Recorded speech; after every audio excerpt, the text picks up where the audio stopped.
தொடுவானம்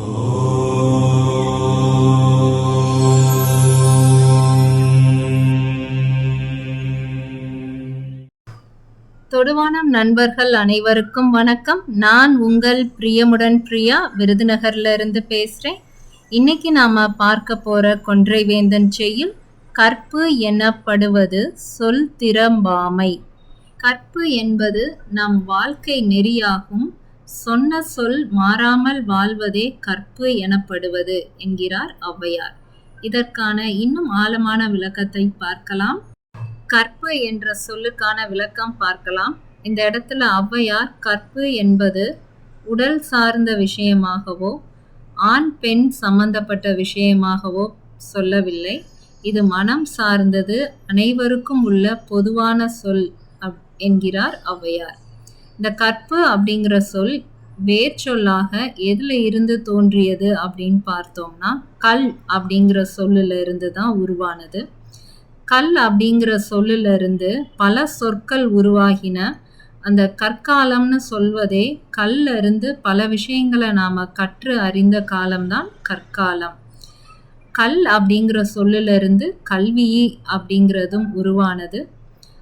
நம்ம கற்கக்கூடிய கல்விக்கு அனைத்துக்கும் அடிப்படையாக இருப்பது ஒரு காலத்துல கற்கள் தான். கல்லுல வச்சு நம்ம எழுதி அப்படியும் படித்திருக்கோம். கற்களை கொண்டு நம்ம கணிதமும் படித்திருக்கோம். பெரிய கல் பாறையை ஒரு பிளாக் போர்டு மாதிரி நாம் பயன்படுத்தி அதன் மூலமாகவும் படித்திருக்கிறோம். அதனால தான் கல்வி அப்படிங்கிற சொல் கல் அப்படிங்கிற சொல்லுல இருந்து வந்திருக்கு. அந்த கல்வியில இருந்து தான் கற்றல், கற்பித்தல் எல்லாமே வந்திருக்கு. அதே மாதிரி தான் ஒரு கல் அப்படிங்கிறது நிலையான தன்மையையும் குறிக்கும். ஏன் இப்படி கல் மாதிரி உட்கார்ந்துருக்க அப்படின்னு சொல்றோம்னா எந்த அசைவும் இல்லாம ஒரு நிலையானது அப்படின்னு சொல்றது தான் கல். அதுல இருந்து வந்த சொல் தான் கற்பு. இந்த செய்யுள்ல ஔவையார் கற்பு அப்படின்னு சொல்லக்கூடிய அந்த நிலையான தன்மைக்கு தான் விளக்கம் தருகிறார். சொல் திறம்பாமை. சொல் அப்படிங்கிறது நம்ம வாக்கு அப்படின்னு நம்ம வாயில இருந்து வரக்கூடிய அந்த வார்த்தை தான் சொற்கள் அப்படின்னு சொல்லப்படுது. இந்த சொல் எப்படி உருவாகுதுன்னா நம்மளுடைய உணர்வுகள்ல இருந்து உருவாவது தான் சொற்கள். அப்ப அதிகப்படியான உணர்ச்சி வசப்பட்டு இருக்கும்போது நாம கவனமா சொற்களை பயன்படுத்த வேண்டும். ரொம்ப நம்ம கோபத்துல இருக்கும்போதோ அழுகையில இருக்கும்போதோ சந்தோஷமா இருக்கும்போதோ நம்ம பேசக்கூடிய ஒவ்வொரு சொற்களையும் சிந்தித்து தான் பேச வேண்டும். திறம்பாமை அப்படிங்கிறது நம்ம செய்யக்கூடிய ஒவ்வொரு விஷயத்தையும் 3 விதமா நாம பிரிக்கலாம். மனம், சொல், செயல். மனம் அப்படிங்கிறது நம்ம மனசுக்குள்ளேயே சிந்திக்கிறது, நமக்குள்ளே நாம பேசிக்கிறது, எதுனாலும் நமக்குள்ளேயே முடிவெடுக்கிறது, அதுதான் மனம். சொல் அப்படிங்கிறது நமக்கு முன்னாடி இருக்கிறவங்க கிட்ட நம்ம மனசுக்குள்ள இருக்கிற விஷயத்த வார்த்தைகளா சொல்லி வெளிப்படுத்துவது. செயல் அப்படிங்கிறது அதை நம்மளுடைய உடலால நாம செய்து செயல்படுவது செயல். இந்த 3மே ஒரே நேர்கோட்டில் இருப்பது தான் திறம்பாமை. நம்ம மனதில் என்ன நினைக்கிறோமோ அதை தான் நாம் சொல்லா வெளிப்படுத்தணும்.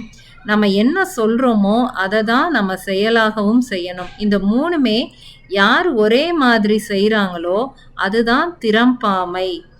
அதுதான் கற்புக்கான விளக்கம். இது கேட்பதற்கு ரொம்ப எளிமையா இருக்கும். இந்த 3ஐயும் ஒரே மாதிரி செய்ய முடியாதா என்ன அப்படின்னு தோணும். ஆனா அந்த 3ஐயும் ஒரே மாதிரி கடைபிடிப்பது ரொம்ப கடினமான விஷயம்.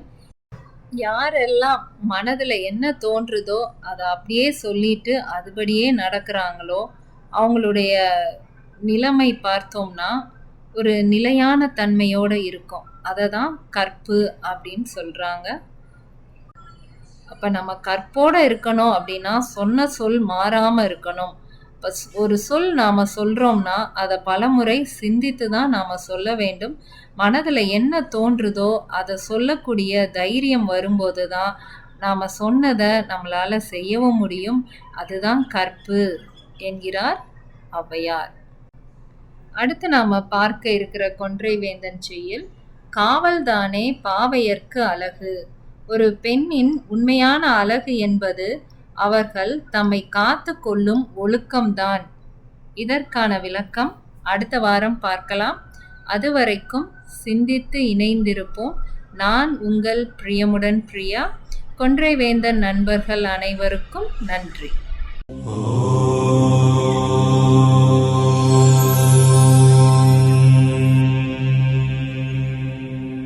वीडियोस बनाने हैं फिल्मोरा है ना।